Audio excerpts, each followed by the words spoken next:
Now, you're off the tee now, Joey, thanks to Taylor Made. You're going to tee off at a team that needs a win or two. I might slice it, but I'm going to tee off. It's hard to go past the Bombers, let's be honest, if we're going to tee off. And there's so many different avenues that we can go to, but the one that stood out for me watching that first quarter was the ease in which the way the Sydney Swans were able to get their goals from transition. And I just wanted to show two examples of, I'm not sure what Essendon's defenders are thinking in this situation. So this is in the Sydney Swans forward 50. Just watch how the way that every Essendon player just ball watches. So it was Jake Kelly that started on Tom Hickey.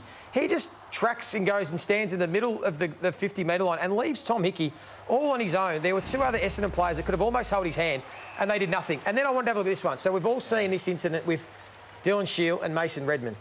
So they're going at it. They're arguing. He's saying you're right there. Dylan Shield, not sure what he was saying. So I wanted to go back and have a look at this and what it was. So this was from a kick-in. So you can see right here, Dylan Shield, in this, he knows that Tom Papley right now is free. So he's yelling at Mason Redman, who was his opponent. Mason, Tom Papley's free. Mason Redman puts his hand out right there and says, hey, I can't go to him. I've got another Swans player for the time being. Can you cover? Watch Dylan Shield. He goes and runs in no man's land out on the wing, has no impact, and look at Tom Papley. So if I'm Mason Redman, I have absolutely every right in the world to give Dylan Shield a spray. And then you've got Nick Hind, who is like lightning quick when he wants to run downhill towards goal. He started with Will Hayward on that wing and just dozed off for just a second, got caught ball watching. Hayward drifts forward and they kick a goal. And that's why Mason Redman was so upset at Dylan Shield. I don't want to pick on Dylan Shield, but he was, a couple of weeks ago, you spoke about his standards and he should have been dropped. And then you see that, and now I start getting concerned for the teammates. So Mason Redman, filthy with Dylan Shield. If you start losing trust in your teammates out on the field, that's the concern, and that's what I'm starting to see with this Essendon side when everyone's going, well, why are they playing so bad? If you start not being able to trust your mate to your left and trust your mate to your right, that's when it can get really ugly as a footy team. So they need to address that. They need to start doing the old... Too late. The circle. I don't know what they need to do, but they need to do something. They had their opportunity with this 2 weeks ago when they dropped Dylan Shield and said, we're not putting up with that. Oh, hang on, you're still in our 23. You're still our substitute. So they lost their integrity of selection at that stage and they accepted this standard. You reap what you sow in this business. And they've accepted this for too long. And now I don't know what the next lever is. What do they do now? The next lever is you're out of the midfield and you can go and play half-back flank or half-forward flank until you play the way we need you to play in the midfield. You don't play prime minutes in there anymore. I think they've allowed their standards to slip so far that now the players are bluing with themselves. Yep. And that's great vision, but it embodies everything that a failing football club is. And it's just unacceptable. Have a look at the pressure numbers from the weekend. And if you're not prepared to play two ways in modern footy, you can't compete. 154 they were on the weekend. The AFL average 173. That doesn't mean a lot to people sitting at home. But that just basically means when Sydney win the ball, they can find an uncontested target, they can walk the ball through traffic, and you have a midfield that just played the old Matador role, little Olay as you walk through. So really disappointed with some of their mids. And it gets me to McGrath, who's going to be their next captain, I hear. Okay? If he wants to play one way, then he cannot be their next captain. He just cannot be. And this is not an issue of speed. It's not.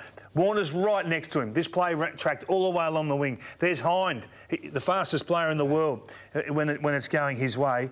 And Warner just puts 5 metres on him straight away. So it's OK, that can happen. That's just one instance that can happen. But this is what no tackle pressure looks like. What is that? I mean, that's just substandard at AFL level, and you know I don't know where they start with the Essendon Football Club internally. And I hear Ben Rutten talk, and I know he's got to say something. But I think just once this year he has to sit there and say enough's enough, because if this doesn't change, they'll change Ben Rutten, and we don't want to cheer for coaches to get sacked because it's a tough job. But you've got to have standards. So Andy McGrath and Dylan Shield started in the first centre bounce. Yeah. Next week, I would love to see Archie Perkins, Ben Hobbs, and I think Caldwell's not going to play now because he put his body on the line going. But someone else to start in the centre bounce and say, right, we're going to put 3 blokes in there that are just going to crack in and compete and just give us a contest and apply pressure and give us a red-hot go. Now, you might not be good enough, you might not be able to sustain it, but just something to set a standard. I agree with you. Maybe just mix it up, move around, maybe bring in some of the half-backs that have been, trying to defend, that they've got no help from their midfielders, to maybe go throw them in the midfield and let them have a run around and go and kick chase, or just do something different to mix it up, because at the moment it's it's starting to look. It's going to get worse. It was a significant win for Sydney, though, wasn't it? They were starting to head down the wrong trajectory. Yeah, a great win for them, and we've been challenging their toughness. Yeah, Are their they first tough quarters, enough? You know, and Mills, Goulden, Warner, and Rowbottom really stepped up, and you could see it minute one, couldn't you?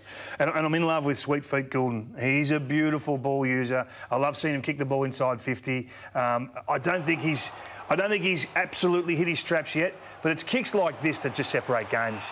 You know, Buddy will kick another 1,000 if he keeps delivering it like that. You know, in traffic, now he makes some mistakes and he's probably biting off a bit more than he can chew every now and then, but they are zone-piercing kicks. So I can see why Essendon are bluing with each other with kicks like that. I mean, this is such an easy ball that Wicks couldn't handle it. You know, and getting the opportunity in front of goal and he hits that. This kid's got huge growth. And I think he's going to become a prime midfielder for the Swans sooner rather than later. Yeah, it was great, Claire. But I challenged the Swans to start well. Their first quarters had been really ordinary, and you could see right from the first minute their intent was on. They went after Essendon. They knew that if they went after them early, they could crack them, and that's exactly what they did. So credit to them.